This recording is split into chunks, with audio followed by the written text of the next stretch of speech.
Nih cowok walaupun muda, dia mempunyai kemampuan untuk melihat hantu. Dan saat ini dia bersama dua temannya akan membebaskan arwah penasaran yang menghantui kamar di sebuah hotel.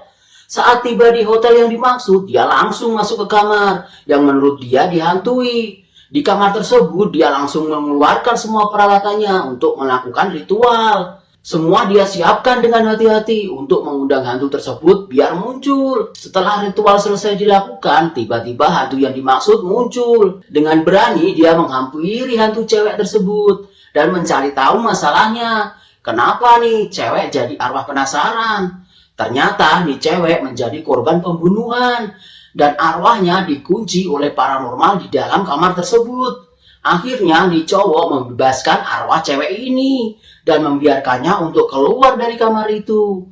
Tapi apakah benar nih hantu nggak akan menghantui orang lain? Singkat cerita, dia mendapatkan orderan lagi nih. Kali ini dia senang karena dia tahu tempat yang dia tuju adalah sebuah apartemen. Setelah sampai apartemen yang dimaksud, dia langsung menuju ke nomor kamar yang dia tuju. Setelah sampai, keluar dong pemilik kamarnya. Tapi mereka kelihatan bingung dan bilang, kami tidak memesan makanan. Karena merasa alamat yang dia tuju sudah benar, dia telepon nomor sang pemesan. Mereka merasa kaget karena handphone yang menyala adalah handphone orang tua si pemilik apartemen. Dan mereka cerita kalau handphone tersebut sudah lama mati. Dan orang tua mereka juga sudah lama meninggal dunia. Setelah makanannya dibayar, dia langsung balik lagi kan. Dan keanehan terjadi lagi. Tiba-tiba dia mendapatkan review baik dan bintang 5 dari pemesan tadi. Padahal HP-nya pemesan kan sudah lama mati. Tumpukan jerami ini ternyata berhantu. Ada kejadian lainnya. Seorang ibu dan anaknya sedang melewati tumpukan jerami tersebut. Dan mereka menjumpai dua anak sekitar umur 10 tahunan. Karena khawatir dan sudah malam, si ibu bertanya kepada kedua anak tersebut. Tapi setelah menoleh, wajah kedua anak tersebut cuma berupa tulang tengkorak saja. Setelah beberapa kejadian aneh tersebut, akhirnya warga membongkar tumpukan jerami. Dan bersama-sama betapa terkejutnya mereka. Ternyata dalam tumpukan jerami ada dua mayat bocah yang sudah tinggal tulang belulang saja. Dan akhirnya kasus tersebut ditangani pihak kepolisian. Singkat cerita, ketika tidur dia didatangi oleh arwah nenek tetangga dia. Si nenek bercerita padanya kalau dia meninggal karena tidak diurus oleh menantunya. Sehingga dia dibiarkan kelaparan sampai meninggal. Dan si nenek meminta tolong kepada nih cowok agar masuk ke rumahnya dan membuang jimat penangkal hantu di rumahnya.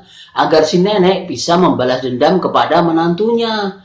Karena merasa marah, akhirnya nih cowok setuju membantu arwah nenek. Keesokan harinya dengan segala cara, akhirnya dia berhasil melepas jimatnya. Setelah itu arwah si nenek sudah tidak pernah menemuinya lagi.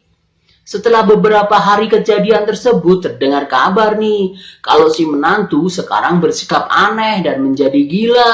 Ih, serem ya guys. Berarti arwah si nenek kelihatannya sudah berhasil membalas dendam. Seorang pria telah melakukan perencanaan pembunuhan terhadap saingannya. Dia mendorong saingan bisnisnya dari atas jurang. Pada suatu malam ketika pulang kerja, dia sekilas melihat hantu yang melintas di depannya. Dan ketika dia tanya istrinya bilang ia tidak melihat apa-apa. Dia bahkan sampai minta bantuan ke dukun nih. Dan dia disarankan untuk menyiram makam orang tersebut dengan darah anjing. Tapi setelah melakukan perbuatan tersebut, bukannya malah tenang, dia malah makin sering diganggu hantu. Pernah ketika sedang tidur, dia tiba-tiba terbangun dan melihat istrinya berubah menjadi hantu yang menyeramkan. Bahkan ketika ke kamar mandi, dia pernah melihat hantu penuh darah yang keluar dari dinding dan mengejarnya. Setelah banyak kejadian tersebut membuat dia mengurung diri dan sampai akhirnya dia memutuskan untuk menyerahkan diri ke polisi, mengakui semua kejahatannya.